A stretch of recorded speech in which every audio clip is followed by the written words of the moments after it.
you know how many mass shooters there have been in America over the last 10 years? Counting or not counting gang violence? Great.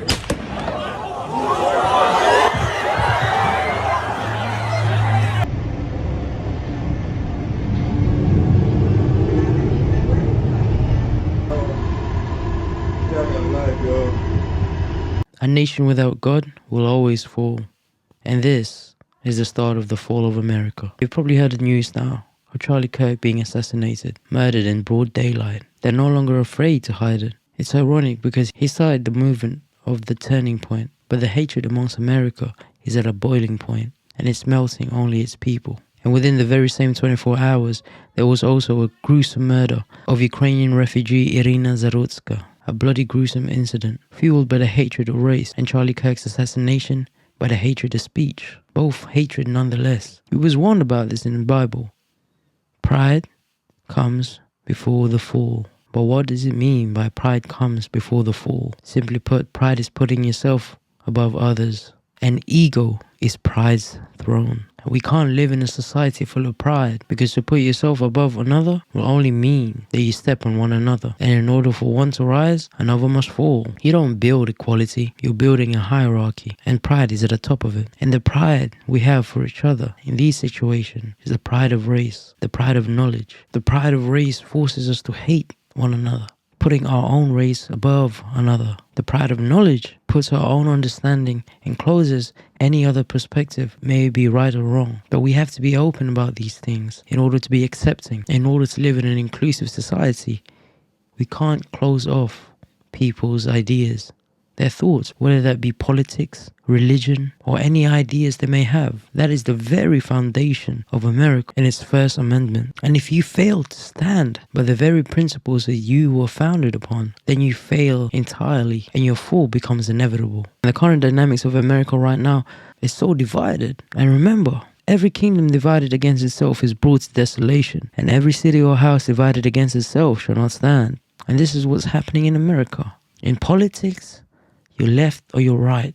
In race, you're black or you're white. They're pulling you at every direction, separating you, pitting you against each other, which leaves no space for you to unite. There is no harmony. There is no unity. I have a dream that one day every valley shall be exalted, and every hill and mountain shall be made low. The rough places will be made plain, and the crooked places will be made straight. And the glory of the Lord shall be revealed, and all flesh shall see it together. This is our hope. This is a faith that I go back to the South with. With this faith, we will be able to hew out of the mountain of despair a stone of hope. With this faith, we will be able to transform the jangling discords of our nation into a beautiful symphony of brotherhood. With this faith, we will be able to work together, to pray together, to struggle together, to go to jail together, to stand up for freedom together, knowing that we will be free one day. You are now hated by the founding principles of your nation. And a country, just like a person, once it hates itself, is bound to self-destruct. America used to be a Christian nation. Now it's a godless society where the very First Amendment and the expression of the freedom of religion, freedom of speech, all of this has been taken away. No longer allowed to be yourself, bounded and boxed, caged even more so. See, even though the emancipation of slavery happened years ago, the captivation of mental slavery is only beginning. More and more now you see in American and Western society the manipulation of thoughts, opinions, culturally how we are being misguided, misinformed, all to the aim of one thing, that is pride, to put yourself above others, to separate yourself from the collective whole, to not care for your brothers and sisters, and that when someone slaps you, to slap them back, and when someone takes your eye, take theirs too. A loving society is now non-existent, which is evident in the murder of Irina Zarutska. When she was brutally murdered, nobody, not a single person in a soul in that transport cared. They didn't even care to help, not to even call an ambulance. I understand during that time it can be dangerous, so that fearfulness to interfere during that act is permissible. However, when they left, when that person left, nobody even tried to help her. And that's the society we've come to now. It's a one for itself society. It's a selfish society where you don't care about anybody else but yourself. A prideful society. And that's the curse of pride. It leads to selfishness. Because all you think about is you. I. And that is the epitome of America and the Western society.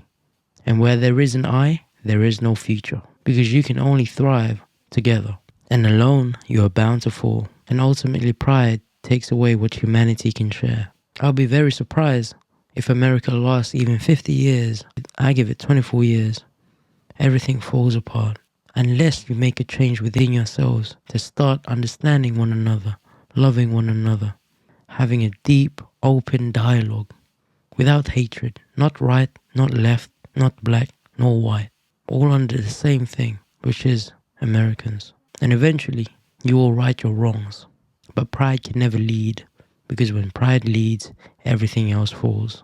I know this can be quite terrifying times for Christians, but not only that, for Americans as a whole, to see something so gruesome happen in broad daylight, and then another one, so much heinous crimes and tragic things happening. But don't fret, because know this, nothing goes unseen in this world by God. Everything falls under His eyes, in His control. Nothing comes to pass in this life or the next. Justice will always be served by God. And as for you, do what is good.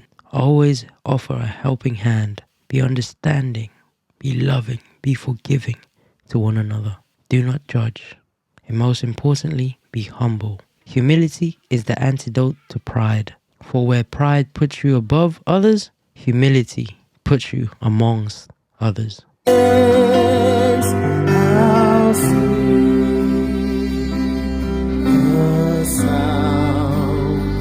there you go. Thank you for watching another episode of The Third Eye. I'm 30. Hope you like this video. Don't forget to like, comment, share, and subscribe. I'll see you in the next one. Peace.